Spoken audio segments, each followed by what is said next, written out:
for this morning depicts one of the most climactic moments in the entire story of the Exodus. It's a story we are familiar with. The Israelites enter the Red Sea, and great walls of water rise up on both sides, creating that path of dry land.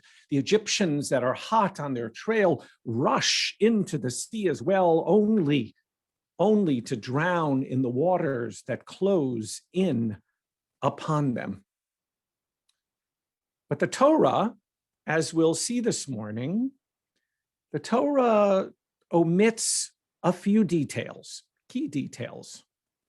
For example, did the Israelites turn around? Did they witness the terrible human catastrophe behind them? The one that causes us to diminish our full cups of wine or to recite only the half Hallel service after the second day? Could they see the Egyptians gasping for breath, their horses buckling, the chariot wheels screeching to a grinding halt? Or did the people of Israel have their sights firmly fixed on the path before them, walking on the dry ground, believing steadfastly, unwaveringly in God and in, as the Shirat Hayam says, Moshe Avdo, Moses, God's servant? And then when exactly did they begin to sing Az Yashir Moshe, the Shirat Hayam, the song of the sea that culminates the Torah reading for this morning? When did they begin to sing that? Was it after they had already crossed over the sea and were therefore assured of their victory? Or was it while they were passing through at a time when their fate still very much hung in the balance? As Sforno puts in his commentary, the song of the sea, right? The song of the sea occurred when Pharaoh's horses went in with his chariots and horsemen into the sea, and God, the Blessed One, drowned them while the children of Israel were still walking on the dry land in the midst of the sea, right? So they were still walking before they came out and began to sing. The modern commentator Aviva Zornberg points out that according to this reading, Shirat Hayam was not a victorious exultation, but rather an expression of deep faith. At the time when the Israelites began singing, they still didn't know that they would survive. For all they knew, the waters that had begun to engulf the Egyptians would then creep up and engulf and kill them as well. After all, they were used to a Pharaoh who was notorious for changes of heart. Why should their new ruler, with a capital R, be any different? And yet, they believed in God's steadfastness, at least enough to begin singing this Shirah, this song of thankfulness, even before there was anything concrete for which to be grateful. But I wonder if we might interpret the commentator Sforno a bit differently. Perhaps the Israelites, led first by Moses and then by Miriam and her song, they were not singing out of faith in God. Perhaps they were singing as a way of drowning out the sounds of disaster taking place behind them. As the Egyptians were crying out in utter horror, the Israelites were trying, as one can only imagine, to impose some sense of order amidst the chaos. And so they sang out, as we see in the construction of Shirat Hayam, in measured, crafted speech, i.e. poetry, as a way of creating order in the midst of the mighty waves and gales engulfing the Egyptians who stood literally right behind them. The people sang He cast Pharaoh's chariots and his army into the sea. And lo and behold, God cast Pharaoh's chariots and his army into the sea. And then they sang, you made the wind blow and the sea covered them. And lo and behold, the wind blew and sea covered them. Their very expression of faith was what enabled God to stretch out God's mighty hand and bring God's people forth on dry land. At its most triumphant moment, Shirat Hayam proclaims, Adonai yimloch leolam va'ed. The Lord will reign forever and ever. And just for a moment, it seems like it is so. This morning, as we chant the song Shirah, celebrating the miraculous splitting of the sea in our still unredeemed world, may our words bring us that much closer to a more ordered world in which God's eternal reigns, Adonai yimloch leolam va'ed, will be manifest. Follow along in our Torah reading and call on our Gabbai Rishon, Lisa Rothenberg. Same haftarah twice during the year. Once for this morning, the famous Shirat Hayam, the poetic song of the sea. And then, not surprisingly, we also read it for Ha'azinu, the poetic end of the book of Devarim. Both our Torah reading for this morning and the Haftarah are shirot, are songs. Obviously, Shirat Hayam that we read this morning celebrates the deliverance from Egyptian slavery and sung by Moshe. And this morning's Haftarah by Melech David commemorates David's deliverance from his foes. Follow along as we on news story. Once again, race has been all over the news. It seems throughout our nation's painful racial history, race has been in the news. But the simple fact is, racial issues even reach back to biblical times, and the sweet book of Shir HaShirim, the Song of Songs, which we traditionally read at some point during the festival of Pesach. Shir HaShirim, Song of Songs, is a series of rather erotic love poems between a shepherd girl and her lover. She's been taken into King Solomon's harem, longs for her lover to rescue her. We're told that Rabbi Akiba included this book in the canon of our sacred literature in the Tanakh because he saw it as a metaphor between God and the people Israel. Now, if we imagine this story from Shir HaShirim, I would venture to say that most of us picture this shepherd girl and her lover as white. White is our default position. But actually, according to Shir HaShirim, she's black.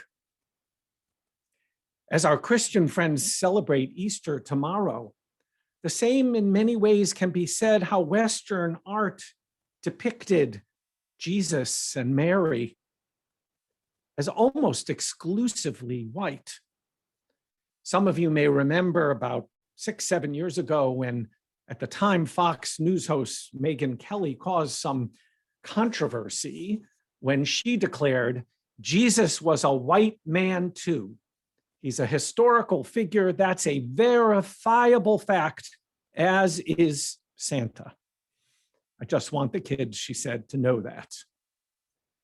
But when you go, as I did a number of years ago, as part of a wonderful trip that I spoke about numerous times with the Institute for Christian and Jewish Studies, when we traveled to the Church of Annunciation and also to the Church of Mary in Nazareth, you witness something that for so many of us that have seen mostly only Western art may seem unusual. They commissioned Christian communities from all over the world to paint a depiction of Jesus and Mother Mary, and they display those pictures around the church. And when you look at it, for example, not surprisingly, from painting from the United States, what you see is a blonde and blue-eyed Jesus. But when you look at the paintings from Guatemala, what you see are Jesus and Mary as migrant farm workers. When you look at the paintings from China, Jesus and Mary are Chinese, literally Chinese. And when you look at it from Thailand, they're blue as though they're Hindu gods. So it shouldn't surprise us that in the beginning of chapter 1, the young girl actually says that she is black and beautiful. She tells the other shepherd women not to gaze at her in disdain because of her dark skin, for the sun has scorched her. This hints at a scientific basis that most of us are aware of, and I certainly am not an expert on. But people whose roots lie in Africa near the equator, as we know, have more, in a sense, have more melanin in their skin, which protects them from the ultraviolet rays of the strong sunlight. Therefore, black skin had a survival advantage. And since most scientists believe that humanity first evolved in Africa, well, then black skin ought to be the default position and white skin the deviation. So as humans migrated north, why did white skin develop? And the answer is evolution through natural selection. There was no longer a survival advantage to dark skin in the north, which had far less ultraviolet radiation. However, there was a need for vitamin D, which comes from sunlight. Less melanin allows more vitamin D to be created, allowing a survival advantage to white skin. Nature, and some would say nature's God, created various skin colors merely to allow humanity to flourish. Deep down, we're all related. As the prophet Malachi that we hear from over this holiday says, have we not one Father? Did not one God create us all? If God created people with a multitude of races, where did racism come from? Race, one can argue, comes from nature, but racism comes from culture. And our Torah already hints at that. Miriam, the very hero of our Passover story, in a moment of weakness, insults Moses' wife for being black, Cushite, or Ethiopian. Aaron is also involved, but only Miriam is punished, indicating that she was the instigator. And God punishes her by causing her skin to turn white as snow with leprosy. It's almost as if God is saying to Miriam, if you're going to insult someone for being black, I will turn you white to the extreme. A more serious biblical passage, long quoted by racists, is the story of Noah's middle son, Ham. Noah says, cursed Canaan, son of Ham, he shall be a slave of slaves to his brothers. Ham became the father of Cush, Ethiopia. Black Jews from Ethiopia brought to Israel in Operation Solomon and other ways claim that they were from the tribe of Dan, descendants of King Solomon, the author, we believe historically, Jews believe, the rabbis believed, of Shir HaShirim, and the Queen of Sheba. And sadly, even Israel is not immune from racism in its treatment of these Ethiopian Jews. These verses about Noah's son, Ham, have a long history, even in our own country, where slave owners often used our biblical verses to defend slavery.